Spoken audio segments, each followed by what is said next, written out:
નમસ્કાર મિત્રો, સ્વાગત છે તમારું અમારી ચેનલમાં।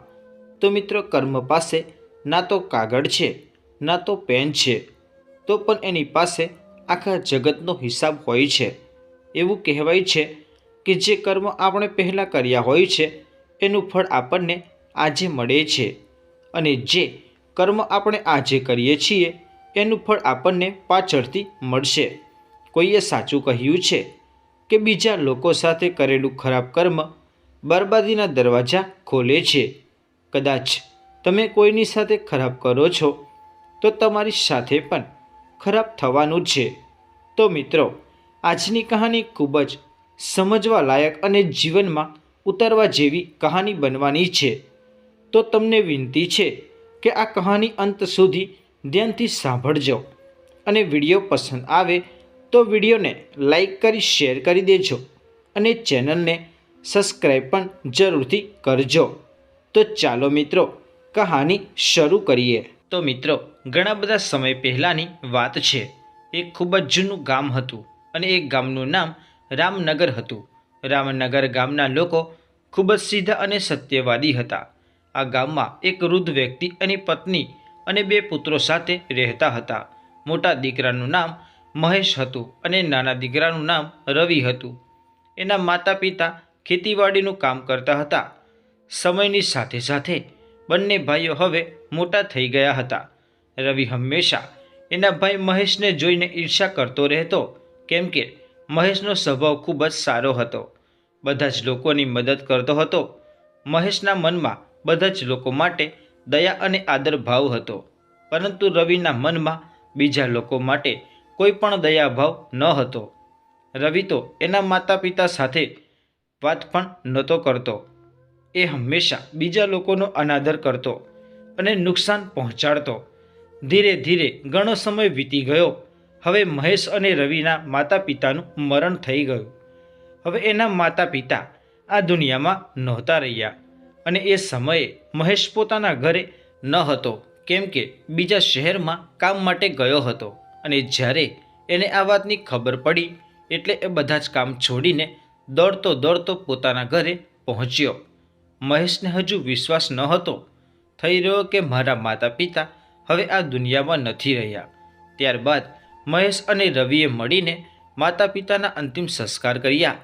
મહેશ ખૂબ જ દુઃખી હતો, કેમ કે એ એના માતા પિતાને ખૂબ જ પ્રેમ કરતો હતો।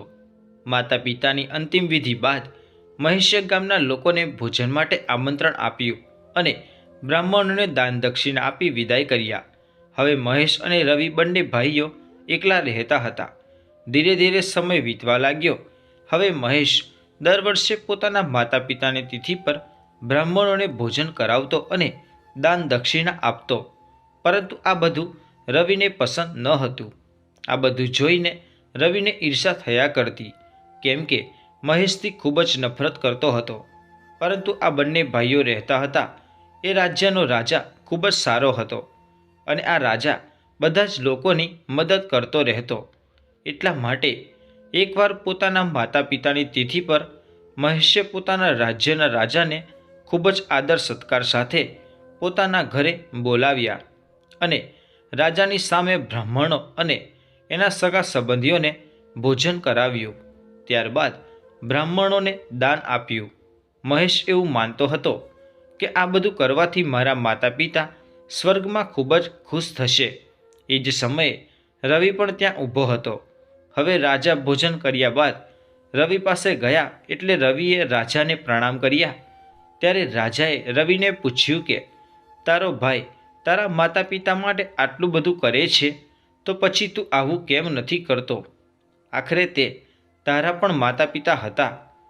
તને શું એ નથી સમજાતું કે પણ તારા માતા પિતા માટે કંઈ કરી શકે? ત્યારે રવિએ રાજાને કંઈ પણ ન કહ્યું અને ચૂપચાપ ત્યાંથી નીકળી ગયો। હવે રવિને ખૂબ જ ગુસ્સો આવી રહ્યો હતો, કેમ કે રાજાએ બધા જ લોકોની સામે એની બેઇજ્જતી કરી હતી, અને મહેશને બધા જ લોકોની નજરમાં સારો બની ગયો હતો, અને રાજાએ પણ એની પ્રશંસા કરી હતી। રવિ આ બધું ચૂપચાપ બેસીને જોઈ રહ્યો હતો। એનાથી આ બધું જોવાતું ન હતું, અને મહેશ સાથે પોતાના અપમાનનો બદલો લેવા માટે વિચારી રહ્યો હતો. 1-2 મહિના વીતી ગયા બાદ એક રાત્રે રવિએ યોજના બનાવી કે મારે મહેશને ગમે એમ કરીને મારા રસ્તામાંથી હટાવવો પડશે. બીજા દિવસથી રવિએ ઢોંગ કરવાનું શરૂ કર્યું અને નગરની સામે જોર જોરથી ચિલ્લાવા લાગ્યો અને એવો દેખાડો કરવા લાગ્યો કે એના માતા પિતાના અવસાન બાદ તે ખૂબ જ એકલો પડી ગયો છે અને ખૂબ જ દુઃખી છે. અને બધા જ લોકોને એવું કહેવા લાગ્યો કે મારા માતા પિતા મારા સપનામાં આવ્યા હતા અને એ લોકો સ્વર્ગમાં ખૂબ જ દુઃખી છે. એ મને એવું કહી રહ્યા હતા કે કોઈ ત્યાં જઈને એને ભોજન બનાવીને ખવડાવે, કોઈ એની સેવા કરે તો જ એ લોકો ખુશ રહેશે. મારા માતા પિતા એ મને કાલે રાત્રે સપનામાં એવું કહ્યું હતું કે મારા ભાઈ મહેશને અમારી પાસે મોકલી દો.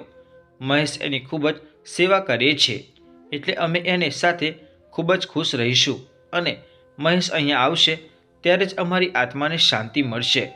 હવે આ વાત રાજાના કાન સુધી પહોંચી ગઈ. ત્યારબાદ રાજા ખુદ ત્યાં આવ્યો અને રાજાએ વધારે વિચાર્યું નહીં અને તેને એવું લાગ્યું કે રવિ સાચું બોલી રહ્યો છે. એટલે રાજા કહેવા લાગ્યા કે આ તો ખૂબ જ સારી વાત છે. મહેશે પોતાના માતા પિતાની સેવા કરવાનો મોકો મળી રહ્યો છે કેમ કે એ આટલા વર્ષોથી પુણ્ય કરી રહ્યો છે. ત્યારબાદ રાજા કહેવા લાગ્યા કે આવું કરવા માટે તો મહેશને મરવું પડશે. મહેશ પણ આ બધું જોઈ રહ્યો હતો. હવે મહેશને બધું સમજાઈ ગયું હતું કે આ બધું કેવળ મને ફસાવવા માટે ચાલ છે કેમ કે મારો ભાઈ મારાથી નફરત કરે છે. તો પણ મહેશ બધા જ લોકોને કહેવા લાગ્યો કે ઠીક છે, આ બહાને હું મારા માતા પિતાની સેવા તો કરી લઈશ. ત્યારબાદ મહેશ રાજાને કહેવા લાગ્યો કે હે મહારાજ, તમે આવતીકાલે નદીના કિનારે એક નાવની વ્યવસ્થા કરાવી આપો. હું નાવમાં કૂદીને નદીમાં મારો જીવ આપી દઈશ અને ત્યારબાદ સ્વર્ગમાં જઈને મારા માતા પિતાની સેવા કરીશ. ત્યારે રાજાએ કહ્યું કે ઠીક છે. મહેશ બીજા દિવસે રાજાએ આ બધી જ વસ્તુની વ્યવસ્થા કરવાનો હુકમ કર્યો અને મહેશે મરવા માટેની તૈયારી શરૂ કરી દીધી. રવિએ આ બધું જોઈને ખૂબ જ ખુશ થઈ રહ્યો હતો. બીજા દિવસે જેવું રાજાએ કહ્યું હતું એવી જ રીતે નદીના કિનારા ઉપર એક નાવની વ્યવસ્થા કરાવી. ત્યાં રાજા અને ગામના તમામ લોકો આવી ગયા હતા. ત્યારબાદ મહેશ છેલ્લી વાર પોતાના ગામ અને ગામના લોકોને જોવા લાગ્યો અને આખરે નદીમાં કૂદી ગયો.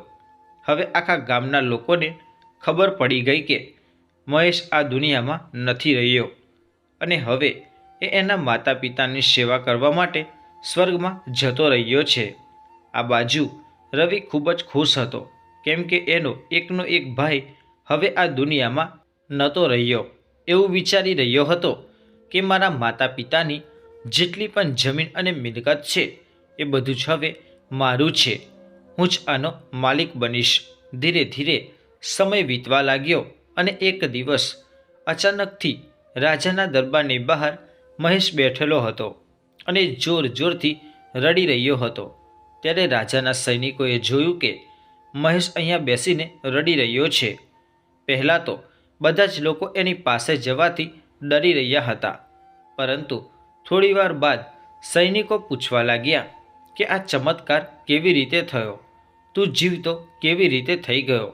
ત્યારે મહેશે મૌન રહ્યો એટલે સૈનિકો એના દરબારમાં લઈ ગયા.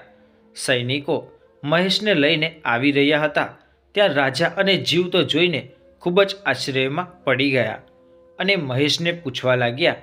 એટલે મહેશે રાજાને કહેવા લાગ્યો કે હે મહારાજ, હું સ્વર્ગમાં ગયો હતો અને ત્યાં જઈને મેં જોયું કે મારા માતા પિતા હજુ પણ ખુશ નથી. એ લોકો મારા ઉપર ગુસ્સો કરી રહ્યા હતા અને એવું કહી રહ્યા હતા કે તેને તો ભોજન બનાવતા પણ નથી આવડતું અને તું તો અમારી સેવા પણ સરખી રીતે નથી કરતો. તારા કરતાં તો રવિ સારો છે કેમ કે એ તારા કરતાં સારું ભોજન બનાવે છે અને એ અમારું ધ્યાન પણ રાખશે. એટલે તું અહીંથી જા અને રવિને અહીંયા મોકલ. ત્યારે રાજા કહેવા લાગ્યો કે કદાચ એવું હોય તો રવિએ એના માટે મરવું પડશે. ત્યારે રાજા પોતાના સૈનિકોને રવિ પાસે મોકલે છે અને સૈનિકો રવિ પાસે જઈને કહેવા લાગ્યા કે આપણા રાજાએ તને રાજ દરબારમાં બોલાવ્યો છે. ત્યારબાદ રવિ સૈનિકો સાથે દરબારમાં આવ્યો અને રાજા દરબારમાં પહોંચીને રવિએ જોયું ત્યારે એનો ભાઈ મહેશ ત્યાં મોજૂદ હતો અને એના ભાઈના જોઈને આશ્ચર્યચકિત થઈ ગયો. ત્યારબાદ રાજાએ એની બધી જ વાત જણાવી દીધી અને કહેવા લાગ્યા કે તારા ભાઈએ તારા માતા પિતા માટે આટલો બધો ત્યાગ કર્યો છે, એટલે હવે તારો વારો છે, કેમ કે તારા માતા પિતા એવું ચાહે છે કે તું એની સારી રીતે સેવા કર. શું તું તારા માતા પિતા માટે આવું નહીં કરી શકે? એ સમયે રવિ કંઈ બોલે તો એની યોજના વિશે ખબર પડી જાય એમ જ હતી. એટલા માટે રવિ ન ચાહતા હોવા છતાં પણ આ બધું સહન કરવું પડ્યું. બીજા દિવસે ફરી બધી તૈયારી કરવામાં આવી અને થોડા સમય બાદ રવિ ઘરે આવી ગયો અને વિચારવા લાગ્યો કે હું ત્યાં જઈશ નહીં. કદાચ હું આવું કરીશ તો એ લોકો મને મારી નાખશે, એટલે આજે રાત્રે જ હું ગામ છોડીને ક્યાંક ભાગી જઈશ. આ બધું મહેશે રાજાને બધું જ સત્ય જણાવી દીધું હતું. એ જીવતો કેવી રીતે બચી ગયો હતો એ મહેશે પહેલેથી જ નાવિક સાથે વાત કરી લીધી હતી. જ્યારે મહેશ નદીમાં કૂદ્યો હતો ત્યારે થોડીવાર બાદ જ નાવિકે એનો જીવ બચાવી લીધો હતો, જેનાથી એનો જીવ બચ્યો હતો અને 1 મહિના સુધી નગરથી દૂર રહ્યો હતો અને કોઈને ખબર પણ ન પડી કે મહેશ જીવતો છે. ત્યારબાદ પોતાના ગામમાં પાછો આવી ગયો. આ બધું ફક્ત એટલા માટે જ કર્યું હતું કેમ કે એના ભાઈ રવિ એક સબક શીખવાડવા માગતો હતો. આ બાજુ રવિ પોતાનું ગામ છોડીને જવાની તૈયારી કરી રહ્યો હતો. પોતાની તૈયારી અનુસાર એ રાત્રિના અંધકારમાં જ ઘર છોડીને ભાગી ગયો. રવિ પોતાનું ઘર છોડીને હજુ તો થોડો દૂર ગયો હતો ત્યારે જ રાજાના સૈનિકોની નજર એના ઉપર પડી, એટલે એને રોકવાનો પ્રયાસ કરવા લાગ્યા. ત્યારે રવિ અને સૈનિકો વચ્ચે લડાઈ શરૂ થઈ ગઈ. રવિને સૈનિકોએ પકડી રાખ્યો. ત્યારે રવિ ગુસ્સામાં આવીને એક સૈનિકના માથામાં એક લાકડી મારી દીધી. માથામાં વાગવાના કારણે સૈનિકનું ત્યાં જ મૃત્યુ થઈ ગયું. આ બાજુ મહેશ જે વાતો રાજાને જણાવી હતી એ પ્રમાણે રાજા રવિને માફ કરવાના હતા, પરંતુ જ્યારે રાજાને આ વાતની ખબર પડી કે રવિએ ગામમાં ભાગી રહ્યો હતો અને એને એક સૈનિકની હત્યા કરી નાખી છે, આ બધી જ વાતો રાજાને ખબર પડી ત્યારે રાજા રવિ પર ખૂબ જ ગુસ્સે થઈ ગયા અને ક્રોધમાં આવીને રાજાએ રવિને મૃત્યુદંડનો આદેશ આપી દીધો. બીજા દિવસે સવારે રવિને નાવમાંથી ધક્કો આપીને મારવાનો આદેશ આપ્યો હતો. હવે રવિને એની આખરી સમયમાં એની ભૂલનો અહેસાસ થયો કે જિંદગીના અંતિમ સમયમાં પણ મેં લોકોનું ખરાબ કર્યું છે. હવે રવિ ખૂબ જ રડી રહ્યો હતો. એને પોતાના જીવનના અંતિમ સમયે પોતાની ભૂલનો અહેસાસ થયો હતો અને એવી જ રીતે રવિ પોતાનો જીવ આપવો પડ્યો. મિત્રો, કર્મનું ફળ આવું જ હોય છે. ખરાબ મનુષ્યને અંત સમય સુધી સારા અને ખરાબ કર્મોનો અહેસાસ નથી થતો. જિંદગી એમ જ નથી ચાલતી. જિંદગી સમજવાની વસ્તુ છે જે દરેક વ્યક્તિ એ સમજવી જોઈએ. મનુષ્ય દ્વારા કરવામાં આવેલા બધા જ કર્મો એના વિચારોથી બને છે અને આપણી સકારાત્મક વિચારધારા સારા વિચારોને જન્મ આપે છે અને એ જ વિચાર કર્મ બનાવે છે. આવી જ રીતે સકારાત્મક વિચારધારા રાખવાથી જ સારા કર્મનું નિર્માણ થઈ શકે છે. કદાચ આપણે કોઈ સાથે ખરાબ કરીએ છીએ તો આપણી સાથે પણ જરૂર ખરાબ થવાનું છે. જ્યારે તમે બીજા લોકો માટે સારું કરો છો તો બદલામાં આપણી સાથે પણ સારું થઈ જશે. એવું પણ હોઈ શકે છે કે એ સમયમાં આપણી સાથે કંઈક ખરાબ ન પણ થાય, પરંતુ ક્યારેક ને ક્યારેક તો આનું ફળ આપણને ભોગવવું જ પડે છે. એટલા માટે આપણે કોઈ પણ વ્યક્તિને તમે બીજા લોકો માટે સારું કરો છો તો બદલામાં આપણી સાથે પણ સારું થશે. એવું પણ હોઈ શકે છે કે સમયે આપણી સાથે કંઈ ખરાબ પણ ન થાય, પરંતુ ક્યારેક ને ક્યારેક તો આનું ફળ આપણને ભોગવવું જ પડશે. એટલા માટે આપણે કોઈ પણ વ્યક્તિ સાથે ખરાબ કરવાનો કોઈ અધિકાર નથી, કેમ કે કર્મનું ફળ ક્યારેક અને ક્યારેક તો જરૂર મળે છે. તો મિત્રો, વિડીયોમાં આપવામાં આવેલી માહિતી તમને પસંદ આવી હોય તો વિડીયોને લાઈક કરી શેર કરી દેજો અને અમારી ચેનલને સબસ્ક્રાઈબ પણ કરી દેજો. ફરી મળીશું એક નવા વિડીયો સાથે. જય શ્રી કૃષ્ણ.